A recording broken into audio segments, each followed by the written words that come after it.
Bueno, estamos en otra emisión de la entrevista y esta vez estoy encantada de que esté con nosotros Luis Dennett, escritor, músico, influencer cubano, creador de contenido, por privilegio, para privilegio de todos los cubanos. Así que Luis, encantadísima Gracias. de tenerte acá. Bueno, Oye, muchas tengo, gracias. sí, quería preguntarte, primero que todo, ¿cómo estás últimamente con este tema de la creación de contenido? ¿Cómo sientes que ha cambiado también, cómo ha cambiado la realidad de la isla? ¿Cómo esto ha cambiado un poco tu propio plan como creador? ¿Cómo te consideras un influencer, un creador de contenido hoy? A ver, yo, primero, como tal, avanza, hay un grupo de etiquetas, ¿no? Influencers, creadores de contenido. Yo no me fajo con ninguna de las etiquetas, pero simplemente hago lo que he hecho toda la vida, tratar de aportar algo a la realidad cubana, tanto desde Cuba como ahora. Anteriormente escribí artículos para diferentes medios, ADN, etcétera. Un día hice un video y vi que llegaba a muchas más personas con un video que con un artículo escrito. Y dije, oye, voy a empezar a hacer videos y bueno, después están los influencers, los youtubers, y me ponen el cartel también de... Y yo no me fajo con esa etiqueta, pero con respecto a la realidad cubana, a ver, es cíclica, siempre ha pasado. Hay momentos donde el público está más pendiente de todo lo que pasa en Cuba, hay más esperanza, más ilusiones, y viene una etapa de bajón y de nuevo vuelve a subir. Y yo siento que ahora mismo con el tema Cuba, em, es una etapa intermedia, ¿sabes? La gente sabe que está a punto de pasar algo, no sabe qué, choca también con todo lo que ha desatado el régimen en cuanto a publicidad de los presos del 11J, las condenas ejemplarizantes, el código penal nuevo, etcétera, etcétera, etcétera. Y la gente está como que, hasta cierto punto también está como obstinada, hastiada de lo mismo, pero al mismo tiempo obstinada porque quiere salir también de la situación que tiene Cuba. Y nada, yo en el medio de todo eso, lo único que trato es de mantener lo más actualizado posible a mi comunidad y mantener viva la idea de que sí, Cuba puede cambiar y se puede lograr y claro que sí. Entonces ya después, si a eso le llaman influencers, youtubers, ya eso es como para mí, en mi caso personal, es como, de hecho yo vi que había como una encuesta entre los influencers y youtubers y Árbol Sí. Invertido y la gente me lo mandaba y bueno, a mí me da alegría, no te voy a decir que no, pero no es como lo que me marca a mí la ruta, ¿sí? ¿Quién es el mejor influencer, el peor? Pero bueno, igual, la aceptación de la gente es bonita. Bueno, para dar un poco de contexto para los que nos estén viendo y no conozcan a Luis Denner, aunque van a ser los mínimos porque tienes una comunidad cubana numerosa en tu canal de YouTube, Luis Denner ha tenido un papel clave en las últimas iniciativas de la sociedad civil en Cuba, en los movimientos que se han gestado, en las protestas, también en la divulgación y en el debate de esa realidad de la isla, ¿no? Y a mí lo que me encanta de tu contenido es que lo vinculas todo el tiempo con el arte. O siento que también esa realidad la estás viendo desde el punto de vista de un artista, ¿no? Que como sabemos es una segunda disidencia. Si disentir desde el punto de vista político en Cuba es ser un disidente, pues ser un artista, yo creo que en su naturaleza también lo debe ser. Entonces, Luis, tú eres docente, eres profesor de formación o lo ejerciste en Cuba.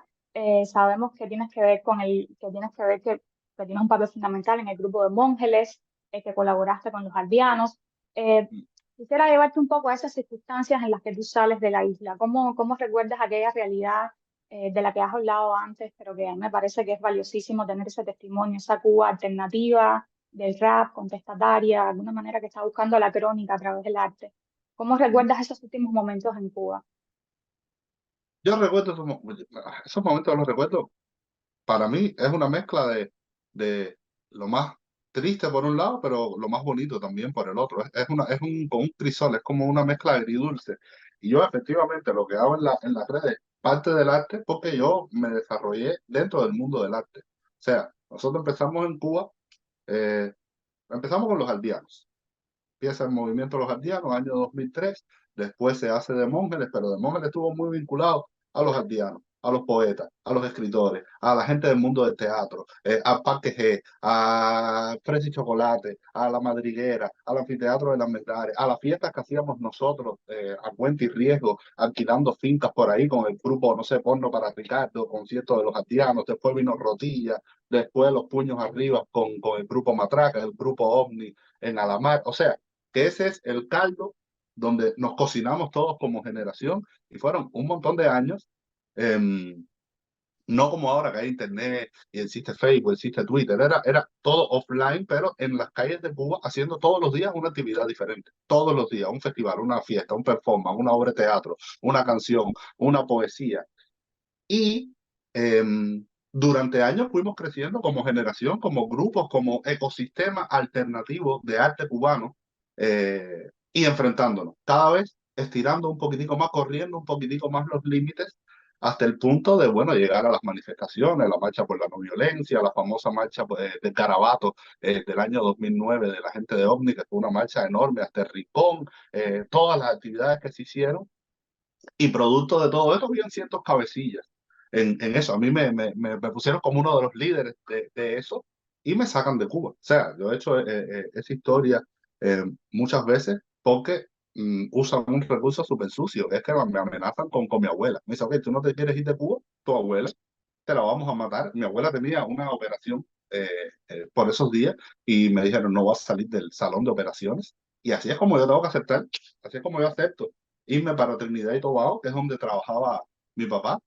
Y, pero fueron, imagínate tú, de 2003 al año 2009, yo me voy a principios de 2010, fueron 7 años de un montón de anécdotas, aventuras, de crearnos a nosotros mismos en las calles, sin un teléfono, sin pedir ayuda. Yo le comento a varias gente, oye, yo veo que hoy mucha gente se vuelve mega famoso por una décima parte de lo que yo vi que había vivido un montón de gente de esa época, que aguantaban palos, mítines de repudio, calabozos, de todo, sin un teléfono, sin un Facebook, sin un internet, sin que nadie se enterara de absolutamente nada. Y era como vivir prácticamente en resistencia, porque el Parque G, los conciertos de los aldeanos, los festivales de matraca, eso era terminar en Zapata y C, pero así, rapidísimo. Sí, yo Entonces, creo que esa generación sufrió un montón de violencia que no se pudo visibilizar, por esto mismo que que tú no se pudo. explicas. No, y la Claro. veíamos como normal, ya era normal. Incluso después que uno se aleja de eso y dice, a ver, ¿verdad? Que ya nosotros veíamos como normal que nos sacaran, nos montaran en un carro y nos llevaran 2 horas para una finca en las afueras de La Habana a amenazarte, a meterte miedo, de ahí para un calabozo. Y al otro día era, oye, ¿qué tiempo estuviste? No, estuve 6 horas, no, yo estuve 8, no, a mí me pasaron para la celda de no sé dónde. Y ya era como una forma, no, que también eso nos ayudó a sobrevivir también, ¿no? Porque a la par de todo esto, hacíamos activismo viviendo la vida, que es lo otro. La gente siempre se ubica, la onda esta, el mártir, el libro de historia. No, no, nosotros, a la par de hacer todo lo que hacíamos, se hacían fiestas, se hacían eventos, disfrutábamos, tratábamos de pasarla bien, todos éramos súper jóvenes, ¿no? Entonces, todo, es un compendio de todo, pero fue una época bonita. Sí, también me interesaba ver cómo seguía ese recuerdo, porque te he escuchado hacer esta anécdota en otras ocasiones, pero bueno, la migración es un viaje muy impredecible y me interesaba ver cómo recordabas eso también desde que estás creando contenido. Y quería Mm. preguntarte un poco por cómo ves o por tu perspectiva del activismo cubano hoy. O sea, toda esta atmósfera que tú me describes de esta Cuba que tú abandonas está muy relacionada con el activismo desde el arte. Y yo creo que eso traía como cierta unidad, ¿no? Había como cierto sentimiento de gremio. Yo creo que ahora hay gente haciendo el activismo desde otras esferas. ¿Cómo lo aprecias tú? A ver, yo te decía, esto que son periodos cíclicos. Por ejemplo, ilusamente, ¿no? Cuando cerró el ciclo de nosotros. El ciclo de nosotros, podríamos decir que es todo este ciclo de movimiento de rap con los aldeanos, de Monjes, Matraca, OVNI. eh, Ese ciclo yo creo que cerró allá por el 2014. ¿Sabes? A mí en el 2010 me votan, yo regreso, pero igual me hacen tierra. Matraca sigue con el evento Puños Arriba hasta que le quitan el evento Puños Arriba, le quitan el Rotilla, etcétera, etcétera. OVNI también logran que se vayan miembros de OVNI del país. Y ahí cierra un ciclo que yo pensé que no iba a venir nada más. Y de repente pasa un año, pasaron 2 años de cierta calma y empieza a surgir Luis Manuel, Janelli, Nonardo, empieza a surgir toda esta nueva. Y ahora, ese ciclo con estas personas yo creo que también comienza a cerrarse por la represión. O sea, los ciclos se cierran Claro. por represión. Luis Manuel preso, Michael preso, San Isidro desmantelado, miembros de San Isidro. Fíjate que es el mismo modus operandi. Gente presa y gente obligada a exiliarse. Entonces, ahora mismo yo siento que cerró un ciclo en el mundo del artivismo, pero de nuevo va a volver a surgir. A lo mejor pasan un año, 2 años, tres, pero de nuevo va a volver a resurgir. Ahora, lo que también ocurre es un fenómeno que parece que perdemos, pero ganamos. Ellos logran eliminar por un tiempo el activismo en las calles, pero lo riegan por todo el planeta. O sea, la red de apoyo que recibió Luis Manuel y el movimiento San Isidro fue 100 veces más grande que la que recibimos nosotros, que nadie se enteró, porque todavía no había esto que se está creando ahora, ¿me entiendes? Entonces, yo siento que así van a ser ciclos que van a cerrar, pero al mismo tiempo van a apagar un poquitico el activismo dentro de Cuba, lo van a repartir por el mundo y eso va a ser una fuerza de apoyo a lo nuevo que va a surgir, porque además y te digo más, antes de nosotros también hubieron ciclos. Uno lo que pasa es que cree que la Claro. historia empieza con uno, pero cuando tú te pones a revisar la historia del arte, desde el principio del desastre, son sucesivos ciclos de artistas intelectuales que han molido y se han ido y vuelven y vienen otros. Y lo mismo va a ocurrir ahora.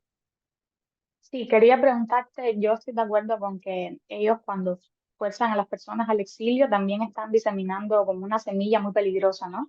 Y yo creo que mientras yo estaba en Cuba yo sentía eso contigo, era un respaldo también.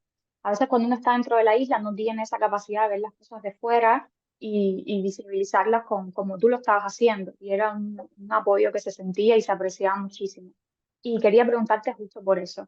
Eh, Algunos creadores de contenido cubanos que tú consumas a menudo o que nos quieras recomendar. Mm. A ¿Se ver, consumen otros creadores de contenido cuando uno crea contenido? a veces no nos da mucho el tiempo. A veces Ya, no nos da mucho el tiempo porque uno tiene que pasar a investigar y yo también consumo muchos medios internacionales, otros youtubers, noticieros, cosas así. A veces cuando me giro a ver qué está, me gusta escuchar a veces a Ernesto Morales. Se lo dije a él, me gusta Ernesto Morales.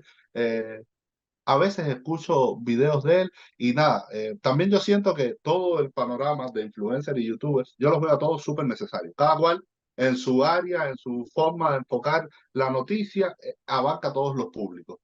Pero no los escucho porque no tengo tiempo. Generalmente, a Ernesto Morales, a veces escucho a Ernesto Morales así. Hay un youtuber en Miami que casi nadie lo conoce, que se llama Ernesto Miami que me encantan los trabajos que él hace, pero generalmente sí, los demás los valoro, los aprecio, aplaudo su trabajo, pero no me da tiempo, no me da tiempo a disfrutar de todos ellos como quisiera. quería preguntarte un poco también por la escritura, si te encuentras en algún proyecto, también por tu relación con el arte. Tengo entendido que colaboraste mucho con Los Aldeanos, filmaste de tu autoría el intro de un álbum que a mí me encanta de ellos, pero quería preguntarte también, ¿hay alguna canción de Los Aldeanos que no se conozca y que sea de tu autoría? ¿Eso es No, cierto o es algo? como tal, había un mito sobre eso, pero incapaz yo de involucrarme. Los dos, tanto Aldo como Bian, son dos maestros en la escritura y dominaban a la perfección. Ahí que es lo que pasaba, que durante mucho tiempo nosotros nos reuníamos todos y nos sentábamos a escribir todos juntos y nos bombardeábamos con ideas y mira esta idea, mira, y a veces debatíamos muchas cosas de las canciones, pero las letras de los aldeanos son de los aldeanos. Puede a lo mejor una línea, oye Aldo, ¿y qué tal está acá? Como en algunas, por ejemplo, nosotros tenemos una canción juntos en el primer disco, que es una canción que se llama Pa' que sepa. Es una canción, nosotros con 10 y pico de años, muchachitos, pero por ejemplo, lo que sí es mío completo es el intro aquel del atropello. Sí. Ese intro sí es mío completo, eso lo escribí yo, Aldo me dijo, "Oye, hace falta un intro para el disco del atropello". Hice el intro, nos fuimos para casa de Papón Bertico en Real 70, grabamos aquel intro Pero las canciones como tal, no hay ni una sola canción que sea de mi autoría. Simplemente nos sentábamos a escribir todos juntos, nos ayudábamos con ideas, improvisábamos, poníamos un background, empezábamos a improvisar y las mejores ideas las apuntábamos, pero no es que yo le escribí una canción a los aldeanos, no, Aldo y Bian los dos tienen suficiente talento como para escribir sus canciones. Bueno, tenía que aclararle el rumor de alguna manera. Y bueno, también te preguntaba esto por la escritura, si tienes algún proyecto ahora, o por ejemplo, cómo ves la música, si piensas retomarlo. No. La música, a ver, yo como tal siempre he sido más escritor que músico. A veces yo he hecho mis rap y mis cosas, pero me gusta más escribir como tal. Y sí estoy retomando varios proyectos de escritura, varios proyectos de poesía y sobre todo de novela. Estoy ahora fajado con una novela. Lo que pasa es que crear contenido todos los días te roba tiempo, pero estoy tratando de hacer todo el tiempo posible para terminar de escribir una novela que la estoy cocinando a fuego lento y me gusta mucho la idea. Eso es una de las cosas además, una de las cosas que también tengo pendiente en un futuro. Yo sé que después que pase, bueno, cuando terminemos con, con, con todo esto que está pasando en Cuba, yo sé que mi futuro es en una cabaña noruega escribiendo, tranquilo, alejado de todo. Qué bueno que me hablas del futuro, porque justo te iba a preguntar una cosa muy distópica, ¿no? Pero hace unos días yo hablaba con unos amigos de que intentando visualizar qué ocurriría en una Cuba democrática, ¿no? Si mañana no está la dictadura, Luis Denner se plantearía regresar a Cuba, ¿tendría sentido regresar? Esa es una pregunta súper complicada. Yo sé que yo en la primera fase me encantaría brindar mi granito de arena. O sea, porque hace falta, en ese proceso de, de reconstruir a Cuba de nuevo, o sea, el proceso, no sé qué constitución vaya a ser la que rija, si la del 40 si una nueva, ponernos de acuerdo ¿sabes? Crear todas las columnas de un país democrático, normal, decente, que sea funcional desde el punto de vista teórico. Uno nunca puede asegurar nada, porque todo depende de los seres humanos, ¿no? Tú puedes crear el mejor país del mundo en teoría, y si los seres humanos no ponen de su parte. Pero yo sí siento que en esa primera fase, a mí sí me gustaría ir a Cuba, estar en Cuba, para participar en ese proceso y brindar mi granito de arena. Después que el país esté eh, establecido, al menos en teoría, ahí sí no sé. No sé, porque yo le he cogido mucho amor a este país, tengo mi familia acá, me encanta Noruega, me encantan los bosques noruegos, me encanta la calma y la tranquilidad acá. Pero sí, estaría en la fundación de una nueva Cuba y claro que iría todos los años y me pasaría temporadas en Cuba, pero si irme a vivir completamente a Cuba, no sé, no sé. Por eso también te digo que este trabajo se hace incluso con mucho desprendimiento, porque no es que yo tenga entre mis objetivos que Cuba cambie para yo ir para Cuba, y entonces como la gente me dice que tú vas a hacer tal cosa en la Cuba futura, a mí esa parte no me interesa. Esa parte no me interesa. Hay gente que quiere ser presidente, otros quieren ser ministros, otros que quieren ser, etcétera, etcétera, etcétera. Yo lo que quiero que Cuba sea eh, un país que nos refleja a nosotros como cubanos, porque una cosa que a mí me pasa, yo ahora mismo hablando con gente acá, a mí a veces me da un poquito no de pena, ¿no? Pero hasta cierto punto sí es pena, porque el país es un reflejo de nosotros, y si el país es así, refleja que nosotros como ciudadanos nos falta un montón de cosas que aprender para tener un país mínimamente decente. Entonces, a la hora de hablar de Cuba, país sin elecciones, sin pluripartidismo, sin economía, sin arte libre, tú dices, coño, qué pena tener un país así. Y sería lindo poder estar en un país que sea funcional y uno va, mira, entra, sale, contribuye, hace iniciativas dentro, sí, como todo, como son todos los países normales, que no son perfectos, pero sí normales. Quería preguntarte también si crees que alguna vez uno deja de crear sobre su contexto. Porque bueno, comenzaste en las redes sociales y también tu creación desde Cuba siempre ha estado muy ligada a la realidad cubana, a un deseo también de ser una crónica de esa realidad. ¿Crees que eso en algún momento se va a detener, que vas a asumir otra temática? Eh, A ver, en mi caso personal, a mí siempre me gusta conectar lo que estoy haciendo con lo que... Hay muchas formas de tú reflejar lo que está pasando. Por ejemplo, la novela que yo estoy escribiendo es una novela infantil, pues a mí me encanta la literatura infantil. Y, y de cierta forma, a mí me gusta conectarlo con lo que esté pasando aquí y ahora. Eh, a veces lo que uno le quita es el exceso de política, ¿sabes? Hay contenidos que son más netamente políticos, hay otras cosas para ahondar lo que está pasando con Cuba, por ejemplo, pero sin tener que caer en ciertas fórmulas políticas. Pero Claro. sí, constantemente, toda mi creación tiene que ver mucho con lo que me va pasando día a día. Lo que pasa es que uno tiene varias dimensiones. Tú tienes una dimensión política, otra más espiritual, otra más social, y todas se conectan con lo mismo, pero todas tienen diferentes discursos. Entonces, nada, en dependencia del flow que tenga, por ahí se encamina lo que esté creando. Y bueno, una pregunta un poco complicada, pero cuando estaba investigando, notaba en otras entrevistas que tú sacabas un tema muy complicado para los cubanos, pero yo creo muy necesario. Yo creo que uno de los daños más grandes que nos ha hecho el régimen también ha sido insertarnos como cierta paranoia que está en nosotros, en la sospecha del cubano que está al lado, a veces en el que está haciendo la misma, que está ejerciendo lo mismo que yo. Y tú hablabas sobre la marcha contra la no violencia, eh, de la marcha por la no violencia, perdón, y yo pensaba también en Archipiélago, en Mm. aquellos videos tuyos en apoyo al movimiento, y quería ver cómo lo veías en este momento, o sea, esta situación. ¿Crees que esa paranoia ha sido un factor decisivo para, de alguna manera, dividirnos más allá de la isla? ¿Pero me hablas de la paranoia en sentido general o vinculada a archipiélago? Bueno, te hablo de ambos movimientos, porque yo recuerdo que tú mencionabas en una entrevista que a veces era de conocimiento público, que había algún artista o algunos de los que estaban dentro del movimiento estaba vinculado con la seguridad del Estado. Mm. Y bueno, Mm. yo que también vengo del arte, yo recuerdo esa sensación de estar todo el tiempo como con esa paranoia de que haya alguien infiltrado, de que algo no sea del todo auténtico. Eso yo el otro día estaba conversando con una persona dentro de Cuba que ahora mismo está siendo muy acosada y hablábamos de eso mismo, de la paranoia. Y yo le decía, eh, yo resolví eso de una manera como bastante sencilla. Yo pasé una temporada de paranoia total, miedo total, ¿sabes? Porque cuando tú empiezas a chocar con ellos, Cuba cambia. O sea, hay una Cuba antes de tú empezar a chocar directamente con ellos y después que tú chocas con ellos. Antes de tú chocar con ellos, tú hablas mal del sistema con cualquiera en tu cuadra y no hay problema y es la nata, todo el mundo hablando mal del sistema, pero cuando ya tú pasas, estás marcado por la policía, la seguridad del Estado, te sacaron esposado delante de tu cuadra, delante de todo el mundo. A los factores llegan los seguros a decir hay que seguir a este muchacho, te plantan una cámara en el barrio, ya la gente dice, uff, este se marcó, este ya cayó ya, y ahí empiezan a cambiar tu círculo de amigos, empieza a cambiar también. Dentro de la familia, hay familiares, los más débiles, que ya ellos los tienen ubicados, que a mí no se me olvida que hubo familiares míos que entregaron hasta mi computadora a la seguridad, ¿me entiendes? Entonces, y todo cambia.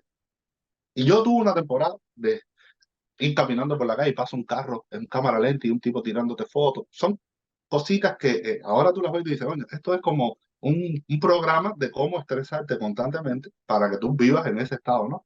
Y yo lo resolví un buen día, después de mucho tiempo, con ese miedo, ese terror, esa paranoia, quién será, quién no será, etcétera, más golpes que te da la seguridad, porque la seguridad, desde que amistades tuyas se viran contigo hasta parejas que conociste un día, que te fuiste con ellos, al otro día la seguridad te secuestra, te mete en él y te saca el bloomer de tu pareja. Mira, la pareja con la que estuviste ahí anoche.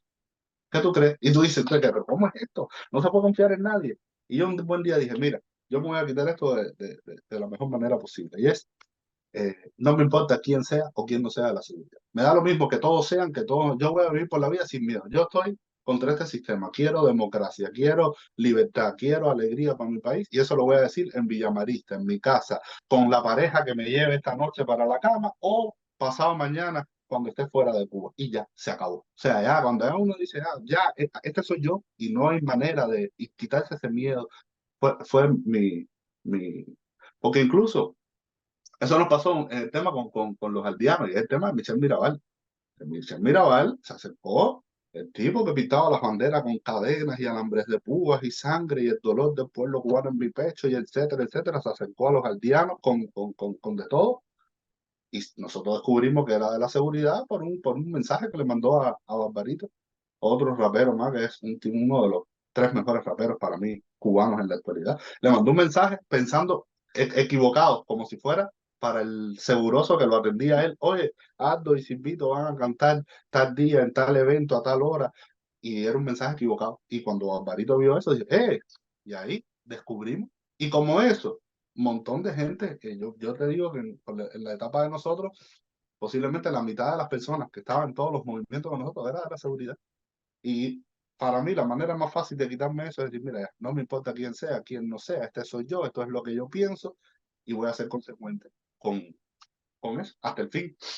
Y ya, de ahí te quitas esa preocupación y esa duda porque no vives. Llega un momento que te consume completamente.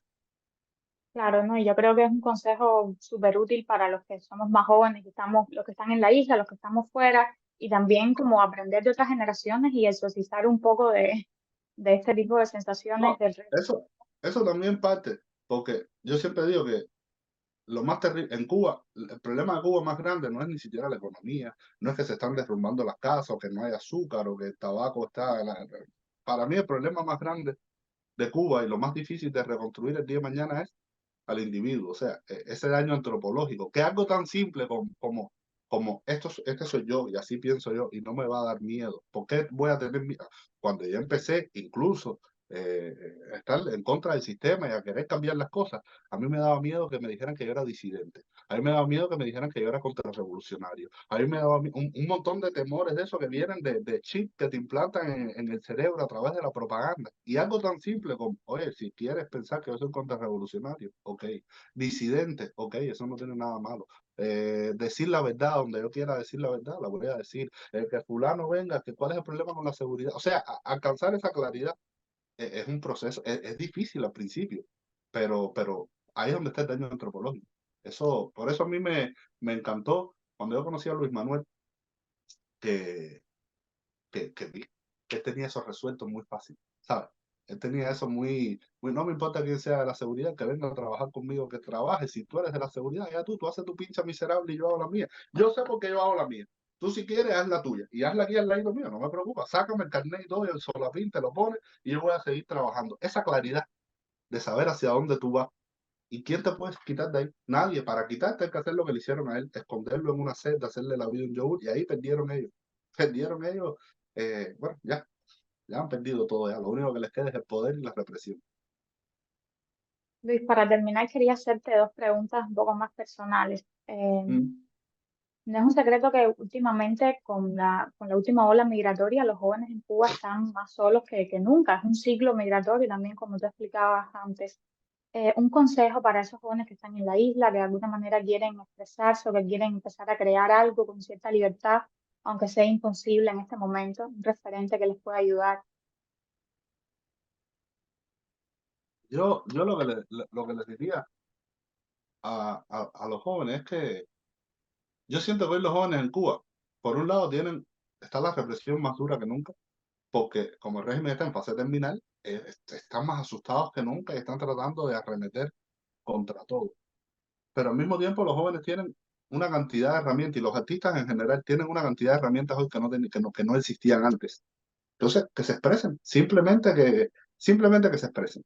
No, oye, en todos los países, en todos los lugares, en todas las épocas, a pesar de la represión, tú te puedes expresar y eso es lo que yo les digo, exprésense. Parecía imposible cuando nosotros empezamos decir lo que decíamos en los poemas, los aldeanos en sus canciones, y se pudo.